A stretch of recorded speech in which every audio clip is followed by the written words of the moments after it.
Shalom semuanya. Shalom. Selamat pagi. Sekarang kita kembali lagi ke tuntunan sepekan di hari yang terakhir. Sebelum itu kita akan menyembah Tuhan terlebih dahulu.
pagi hari ini. Kami boleh bangun dari tempat tidur kami dan kami boleh bersekutu dengan-Mu ya Tuhan. Pagi hari ini kami mau mendengarkan kebenaran firman-Mu. Biarlah Roh Kudus yang menolong kami, memampukan kami untuk berkata-kata di pagi hari ini. Dan juga kami berdoa untuk setiap umat-Mu yang mendengarkan pagi hari ini. Kau berikan telinga yang dengar-dengaran ya Tuhan. Biarlah apa yang kami sampaikan di pagi hari ini dan apa yang didengarkan oleh umat-Mu boleh memberkati kami dan boleh menjadi bekal kami yang Tuhan untuk menghadapi dunia saat ini. Terima kasih Tuhan Yesus, kami siap mendengarkan firman-Mu. Hanya di dalam nama Tuhan Yesus kami berdoa dan mengucap syukur. Haleluya. Amin.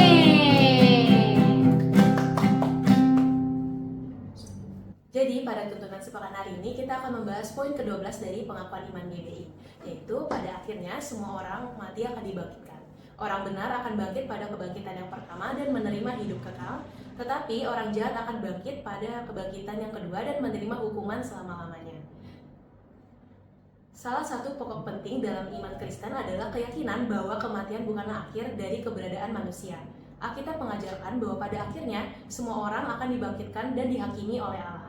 Mereka yang percaya kepada Kristus dan hidup dalam kebenaran akan menerima hidup yang kekal. Sedangkan mereka yang menolak keselamatan Allah akan menerima hukuman kekal. Artinya, dari semua perbuatan kita selama di dunia ada konsekuensinya. Ada beberapa poin penting yang perlu kita garis bawahi untuk kita belajar bersama-sama. Nah, sebelum itu aku ingin bertanya ke Kak Andrew, apa sih sebenarnya kebangkitan itu? Oke, jadi kalau menurutku kebangkitan itu adalah tindakan Allah membangkitkan manusia yang telah mati untuk hidup kembali dengan tubuh yang dipulihkan dan dipersatukan dengan jiwa atau roh mereka. Kebangkitan ini sebenarnya merupakan janji Allah dan bersifat kekal. Contohnya yang pertama nih, dalam Daniel 12 ayat 2, sebenarnya kebangkitan itu udah dinubuatkan dalam perjanjian lama gitu ya. Dalam Daniel 12 ayat 2 itu berkata, dan banyak dari antara orang-orang yang telah tidur di dalam debu tanah akan bangun, sebagian untuk mendapat hidup yang kekal, sebagian untuk mengalami kehinaan dan kengerian yang kekal. Dalam ayat ini mengajarkan dua hal penting, yaitu orang mati akan bangun kembali. Istilah kata tidur di dalam debu tanah ini menggambarkan kematian jasmani kita. Terus kemudian kebangkitan itu juga memiliki tujuan, yaitu hidup yang kekal atau penghukuman yang kekal. Dengan demikian sebenarnya sejak zaman Daniel atau perjanjian lama, Allah itu udah menyatakan bahwa kebangkitan itu akan terjadi secara universal, nggak cuma untuk umat Kristiani aja. Terus kemudian dalam perjanjian baru nih, para rasul juga mengajarkan kebangkitan untuk semua orang. Dalam Kisah Para Rasul ayat 24 ayat 15, Paulus berkata, "Aku menaruh pengharapan kepada Allah bahwa akan ada kebangkitan semua orang mati, baik orang-orang yang benar maupun orang-orang yang tidak benar." Paulus tidak menyatakan bahwa yang dibangkitkan adalah orang percaya saja, atau sebaliknya, melainkan semua manusia dibangkitkan. Jadi, kehidupan manusia memiliki urutan yang jelas. Dalam Ibrani 9 ayat 27 mengatakan, dan sama seperti manusia ditetapkan untuk mati hanya satu kali saja, dan sesudah itu dihakimi. Jadi urutannya, pertama hidup di dunia, kemudian mati, kemudian dibangkitkan oleh Allah, dan yang keempat dihakimi. Oke, aku selanjutnya juga ingin nanya nih ke Kak Ika, mengapa sih semua orang harus dibangkitkan? Wah, ini adalah pertanyaan yang sangat bagus ya. Dan ini juga merupakan pertanyaan, bukan hanya pertanyaan kita yang ada di sini. Juga mungkin ada beberapa orang di luar sana yang akan bertanya, kenapa sih semua orang harus dibangkitkan, sedangkan istilahnya ada orang yang sudah berbuat dosa, apa iya itu tetap hidup juga? Terus ada juga orang yang memang benar-benar percaya kepada Allah dan berbuat baik. Apakah bukan hanya mereka saja yang akan dibangkitkan? Nah, itu adalah pertanyaan yang mungkin sering kita dengar saat ini. Nah, pada saat ini kita perlu mengetahui bahwa mengapa sih semua orang itu harus dibangkitkan? Yang pertama adalah karena Allah itu adalah Allah yang adil.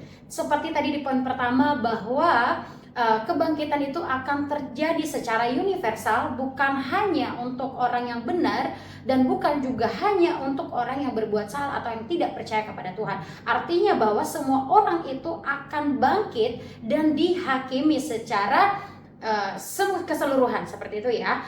Yang pertama tadi, kenapa? Karena Allah itu adalah Allah yang adil. Allah menghakimi semua umat manusia. Bisa kita lihat dalam Kisah Para Rasul ayat 17, pasal 17 ayat 31 yang mengatakan, sebab Ia telah menetapkan suatu hari pada waktu mana Ia dengan adil akan menghakimi dunia. Untuk menjalankan penghakiman yang sempurna itu, semua manusia harus hadir di hadapannya. Yang kedua, mengapa harus terjadi kebangkitan itu? Yaitu untuk menyatakan keadilan Tuhan secara sempurna. Kemudian yang ketiga adalah untuk menentukan keadaan kekal. Setelah kebangkitan, manusia memasuki keadaan kekal, yaitu hidup yang kekal bagi orang percaya kepadanya dan berbuat baik, dan hukuman kekal bagi yang tidak percaya dan berbuat jahat adalah masuk ke dalam penghakiman, atau bisa dikatakan masuk ke dalam liang, atau masuk ke dalam cut dulu ya, itu kayaknya manusia masuk ke keadaan kekal, yaitu hidup yang kekal bagi orang percaya kepadanya dan berbuat baik, hukuman kekal bagi yang tidak percaya. Oh ya, aku ulang dulu ya, aku ulang dulu ke bagian 3 itu ya, kecil. Dari sini? Atau dari sini? Dari 3 aja. Itu hidup yang kekal, enggak bagian C tadi. Yang ketiga adalah untuk menentukan keadaan yang kekal. Dalam Yohanes 5 ayat 29 itu dikatakan bahwa orang yang melakukan kebaikan atau percaya kepadanya akan mendapat hidup yang kekal, dan bagi orang yang tidak percaya atau tidak menerima Tuhan sebagai Tuhan dan Juru Selamat akan mendapatkan hukuman yang kekal. Oke, kita semua tahu ya kalau misalkan orang percaya sama Tuhan itu pasti akan mendapatkan kehidupan yang kekal serta tubuh kebangkitan nih. Nah, aku juga mau nanya ke Ko Andrew, bagaimana bentuk tubuh kebangkitan sih yang dimaksud? Jadi tubuh kita yang sekarang tuh itu dapat binasa ya. Tubuh kita yang sekarang itu lemah. Tubuh kita yang sekarang itu fana, bisa mati. Sedangkan tubuh kebangkitan itu nggak binasa, penuh kuasa, kekal, dan tidak dapat mati.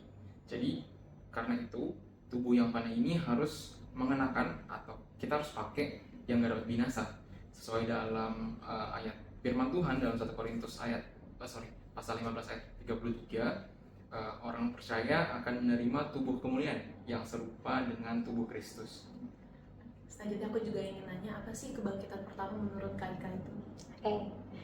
Kebangkitan yang pertama itu dalam Alkitab berbicara tentang kebangkitan yang pertama, yaitu kebangkitan yang membawa kepada kehidupan dan kemuliaan bersama Kristus. Bisa kita lihat dalam Wahyu 20 ayat 6 dikatakan, berbahagialah dan kuduslah ia yang mendapat bagian dalam kebangkitan pertama itu. Jadi kebangkitan pertama yang dimaksud adalah mereka yang telah menerima Yesus Kristus sebagai Tuhan dan Juru Selamat dan hidup dalam iman setia sampai akhir hidupnya dan menerima janji, yaitu tubuh kemuliaan. Dapat kita lihat ada 3 poin penting, yaitu dalam Alkitab dalam 1 Korintus 15 ayat 33 bahwa setiap orang yang dibangkitkan itu akan menerima tubuh kemuliaan, kemudian juga hidup kekal bersama Tuhan dalam Yohanes 11 ayat 25, dan ketiga adalah bebas dari hukuman yang kekal dalam Roma 8 ayat 1. Tadi kita sudah membahas kebangkitan yang pertama, dan untuk pertanyaan terakhirnya aku ingin nanya ke Ko Andrew lagi, apa sih kebangkitan yang kedua itu sekarang? Oke, jadi kalau kita udah dengar tentang kebangkitan pertama dari Kaika tadi ya, itu untuk orang-orang yang benar, mereka akan mendapat hidup kekal bersama Tuhan, kemudian bebas dari hukuman kekal juga. Nah, ada juga kebangkitan kedua.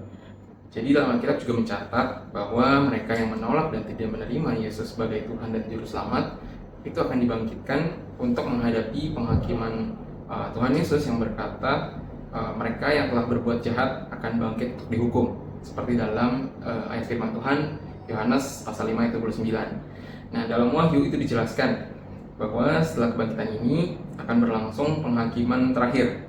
Ya, dalam Wahyu 20 ayat 12 berkata, lalu orang-orang mati dihakimi menurut perbuatan mereka. Jadi siapa aja sih yang masuk dalam penghakiman itu? Yang kedua, yang pertama mereka yang menolak keselamatan dalam Tuhan Yesus Kristus. Kemudian yang kedua, orang yang menerima kebangkitan kedua ini juga orang yang tidak bertobat dari dosanya, walaupun mereka adalah orang yang percaya kepada Tuhan Yesus. Terus kemudian yang ketiga juga orang yang hidupnya dalam pemberontakan terhadap Allah. Akibatnya, setiap orang yang namanya tidak terdapat dalam kitab kehidupan dilemparkan ke dalam lautan api. Keadaan ini disebut sebagai hukuman kekal dan terpisah dari hadirat Allah. Setelah kebangkitan, setiap orang akan berdiri di hadapan Allah. Dalam 2 Korintus 5 ayat 10, dan berlangsung secara adil, kudus, dan tidak memihak. Jadi, keselamatan itu tidak diperoleh melalui perbuatan baik saja, tetapi melalui hati yang percaya dan menerima Yesus sebagai Tuhan dan Juru Selamat, serta memiliki iman yang teguh kepada Yesus Kristus yang menghasilkan kehidupan yang taat kepada Tuhan. Jadi, makna kebangkitan bagi orang percaya itu adalah kebangkitan memberi pengharapan dan kematian bukan akhir dari cerita bagi orang percaya. Dalam 1 Korintus 15 ayat 54 dikatakan maut telah ditelan dalam kemenangan, karena setiap manusia akan menghadapi kekekalan antara hidup yang kekal atau kematian yang kekal. Jadi gereja dipanggil untuk memberitakan Injil kepada semua orang agar semua orang dapat mengalami kehidupan yang kekal atau kebangkitan yang pertama. Oke, jadi kesimpulannya pengakuan iman GBI yang poin ke-12 ini mengajarkan bahwa semua orang mengalami kematian dan kebangkitan. Orang benar akan mendapat bagian dalam kebangkitan pertama, orang percaya akan menerima hidup yang kekal bersama Yesus. Setelah itu orang jahat akan dibangkitkan pada pembangkitan kedua dan menghadapi penghakiman. Mereka yang menolak keselamatan Allah akan menerima hukuman kekal, dan yang terakhir, karena itu setiap orang perlu percaya kepada Yesus Kristus dan hidup seturut firman-Nya. Jadi dari poin yang ke-12 yang kita bahas hari ini, kita belajar bahwa kebangkitan itu terjadi secara universal kepada semua orang yang ada di muka bumi ini, dan kita akan mendapatkan pembalasan berdasarkan apa yang kita perbuat di dunia ini. Nah, sekarang kita sebagai gereja mempunyai tugas dan panggilan untuk memberitakan Injil atau memberitakan kebenaran firman kepada semua orang supaya kita dapat masuk dalam kebangkitan yang pertama dan kita akan mengenakan tubuh kemuliaan. Biarlah firman Tuhan di pagi hari ini boleh memberkati kita semua. Tuhan Yesus memberkati. Sebelum kita mengakhirinya, kita akan bersatu di dalam doa. Tuhan Yesus, terima kasih untuk pagi hari ini kami boleh mendengarkan kebenaran firman-Mu, dan kiranya Tuhan Engkau terus memberikan kami hati untuk terus memberitakan kebenaran firman-Mu kepada semua orang, supaya kami boleh mengenakan tubuh kemuliaan yang Tuhan Yesus berikan bagi kami. Terima kasih, sebentar kami akan melanjutkan setiap aktivitas kami. Kau berkati sertailah kami sepanjang hari ini. Terima kasih, hanya di dalam nama Tuhan Yesus kami berdoa. Haleluya. Amin. Tuhan Yesus memberkati. Shalom. Shalom.